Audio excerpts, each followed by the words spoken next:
off that. Oh, I'm so Knock it happy. off. Knock it off. Welcome back, guys, to the Twitch stage here at E3 2017. My name's Kelly Link, and if you guys didn't notice, Zeke is joining me up on here, and we got Lee Mather from Codemasters, and we're going to be taking a look at F1 2017. Lee, how you doing? How's your E3 so far? It's been brilliant. Yeah, super hectic. Yeah, very hectic, I'm sure. Yeah. Running back and forth, trying to show everyone this awesome new game that we have going on. Yeah. So what's different from 2016 to 2017? So I think the last year we brought in the new career mode, which was super immersive, really deep, really rich. And we know that's where most of our players hang out. So we wanted to continue to expand that. So probably the biggest difference is that this year the R&D system's enormous. It's very similar to an RPG style skills tree sort of system. So well, can we take a look at that actually? So we're not showing that today. Ah, okay. So well, I'm then going to show you explain some it cool gameplay. I'll get the gameplay going. Gameplay is great, but I really am interested about a skill tree in a racing game because that I've never even heard of that before. What are the things that you can acquire through your skill tree? Are they actives? Are they passives? So there's two areas of it. There's very much the things that directly affect the performance of the car. And there's different levels of those, and so obviously you accrue credits that you can spend on them by taking part in the sessions, doing practice programs. So obviously you have to work your way through the smaller, the larger upgrades, and you can pick the route. But there's other things you can do around that, which then impact on how they're delivered. Okay. So obviously you've got a team, Uh-huh. and you might not want to work directly on the performance of the car. You might want your guys to produce the upgrades quicker, so you spend some resource there. But then they might start producing things quicker that are unreliable. Uh-huh. So you need to start looking at working on the department that, develop the parts to produce more reliable components. Okay. Or you might think, well, I want to really sort of churn these things out a bit quicker. So you could start looking at simultaneous development. So it seems like you can base it around players that are going for longevity and that they want everything in the game to players that just I want to make my car faster and better right now. I don't really care about my crew or team. Yeah, but it's all about finding the balance. The balance. So, you might find that you've got a super fast car, but your pit crew might be letting you down. So, you should have really focused on training those guys. If finding a balance, does that mean that there's a one best way of choosing your skill points then? If there's not it's not based on your play style? So I'm pretty sure that the guy who designed the system probably has a spreadsheet which works it out for him. And knowing what he's like, he will use that and be absolutely perfect. Okay. But I think for the player, it's also varies based on the team and the car that you're driving. So certain teams have got certain areas of their cars which are stronger and some are weaker. So again, it's focusing on the areas that is an area that's weaker for that particular team. Well, it's intriguing to hear that there are RPG elements in that.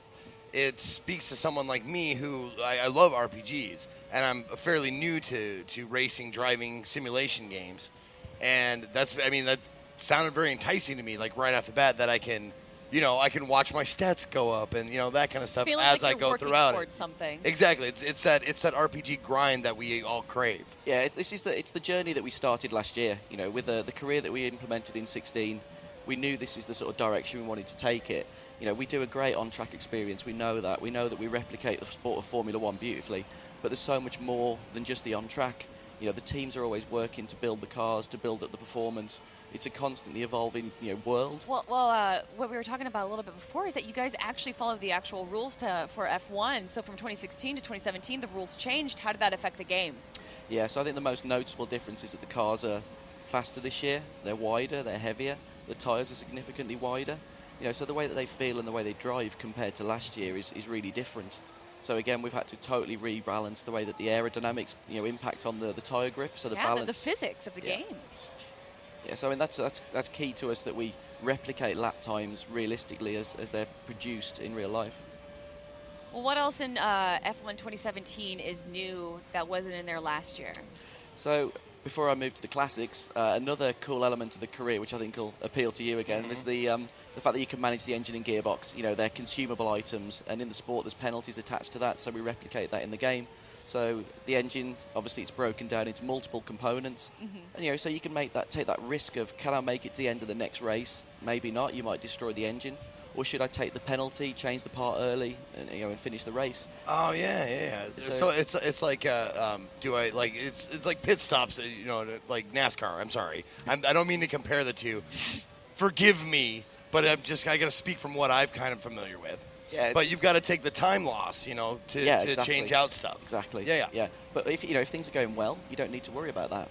But if Right. you're having issues, that's another area that you have to consider. And then you talk to the guy who put it in there, and you fire him, you reprimand him, give him his pink slip, tell him to get the hell out, never come back, you'll never work in this business again. Yep, something along those lines. So something else that we're also doing this year, which you've just seen me driving around at the moment, is the classic cars that we've added to the game. And because, as I say, the career is the key focus, that's where everybody spends all of their time. We wanted to bring them in and implement them into the career in some way. And a lot of people have sort of said, well, how have you implemented classic cars into a modern-day scenario? Especially with all these new, faster 2017 cars. Yeah, exactly. So what we've done is there's an event in the UK called the Goodwood Festival of Speed and the Goodwood Revival. And what they do is they invite drivers to come along and drive cool cars. So we've got a character in the game who's a rich guy. He owns a bunch of Formula One cars. And he comes and invites you to drive his cars in different events. So throughout the core season, he will come along and invite you to do something a little bit different. So it mixes up the gameplay. So as you've just seen there, that was a checkpoint challenge. And I'm going to very quickly dive into one of the other ones there, which is a pursuit. So in this one, I'm driving a F2007 Ferrari, one of the fastest cars in the history of Formula One until this year. And I'm going to chase down some slower cars that all leave before me.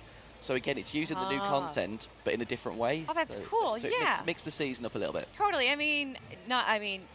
Racing games can seem a little repetitive, but in the sense of you're always trying to beat your own time, right? You're always trying to beat yourself. With this, that adds a little new challenge, a little new mode, something that if you want to mix it up a little bit. Yeah, definitely. Now, for the layperson, me, when you say classic cars, what do you mean by that? So these are some of the most iconic cars from the history of Formula One. Okay, so they are Formula One cars. Yes. Okay. Yeah. No, because when you say classic cars, like I think of my dad's old, like Mustang, stuff like that. Yeah, so they're all Formula One cars, and we range from 1988, which is the earliest car we've got, which is Ayrton Senna's 1988 McLaren MP44. Now, that name sounds familiar. It's a super famous car and driver. And obviously the way we've implemented it in the game is that car was driven with a clutch and a H-pattern shifter. Oh, so it's fit to the driver that made them famous? So it was driven by Ayrton Senna, that car. Uh-huh. So it's particularly famous for that reason, but also it's an iconic car when you see it. People recognize it straight away. Wow, so for Formula One fans, this isn't even just for racing game fans, right? But people that appreciate the Formula One series will see a lot of homages in this game. Oh yeah, definitely. So one of the cars that you'll see in this challenge now, this is the 2007 Ferrari that Kimi Räikkönen won his World Championship in. And then further up the field in a minute, you'll see, I think I'm going to catch up to the 412 T2 So how do Ferrari. they base the time, the early releases for the times? Is it based off of the car's engine? Is it based off of the year that was released? So it's based on their performance. So what we've done is, because we've got 12 classic cars in the game, we've been able to split them into two categories. So there's a C1 and C2 class. Obviously the performance of the C1s is the quickest and the C2s are the slowest. So it means that they can race together on track. So for example, in online play, you could drive a C1 against the C2s and be in a different championship, but actually all competing on the same piece of tarmac, which is really exciting. Yeah. So in this one, obviously, I'm just catching up with some of these slower cars. And then I think after this guy in the Ferrari, we've got a 1992 Williams, again, which is another iconic car, a livery that people will instantly recognize. Oh, here we go. In fact, he's there. So if it's in a C1, they're released 5 seconds before you, and if it's a C2 car, they're released 10 seconds before you. How is that decided? Is it different for every it's car? Different for every car, yeah. Okay. Yeah, because the difference in time between, say, the fastest and the slowest of the classics could be between sort of 12 That's and just 15 seconds a lap. Fascinating how to test that out. Did they test out every car and the differences in their completion times? So the guys who create the handling for the cars, they log all of the sort of lap times that are achievable. And then the guy who actually sets up all of these challenges, he can then determine, the order in which they should run and how much of a gap he needs to set for them. Well, yeah, if they have the set lap times, right, then I guess it's just entering a 3.5 seconds beforehand, just calculating that out. Yeah. That's really cool. And when you say the variation between the cars is 12 seconds, for someone who thinks 12 seconds, that's eons. Yeah, so it's a lifetime in Formula One. Yeah. We're talking 12 tenths. In Formula One, that's considered a big gap these days. Yeah. It's super close in the midfield. What was it? Was it a very noticeable gap between 2016 and 2017? So the 2017 cars are significantly quicker than the 2016 cars. It also depends very much on the style of circuit they're on. You know, they certainly gain in certain You guys areas. are adding shorter circuits to this, right? We are. So again, to mix up the gameplay, give the player something different, we've added in some short variants of some of the tracks. In fact, the one that I've just been driving around there is a short version of Bahrain. You know, again, it gives the gamer something different, something they've not experienced in a Formula 1 title before. And we're also showing the short version of the Texas circuit here. And we've got 2 more, which we're still yet to announce. Oh. And when is this game coming out? August 25th. That's 2 months away? About 2 months away. Yeah, it's coming up, definitely. And what consoles will people be able to play this on? Yeah, so it's PC, PS4, Xbox, and we're already showing on Xbox One X here at the show. So Where can people have been play able it here on the show in case people are watching here at E3? Yeah, so we've got it over on the Square Enix booth, which is on 2 race seats. We've got it over on Microsoft on 2 Xbox One X consoles, and we're also running it over on Thrustmaster. Do you wanna spit out some numbers for those people who like 4K, you know, all this kind of stuff? 60 Yeah. FPS. Yeah, I would say 60 FPS has always been what we've aimed for, and that's what we've always hit on any of the consoles this generation.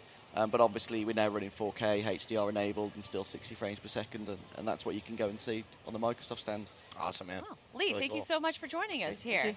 And for all of you out there, do not go anywhere, guys. Hello, Kelly Link, Ezekiel the Third. We'll be right back. But first, we got a quick break. We'll see you soon.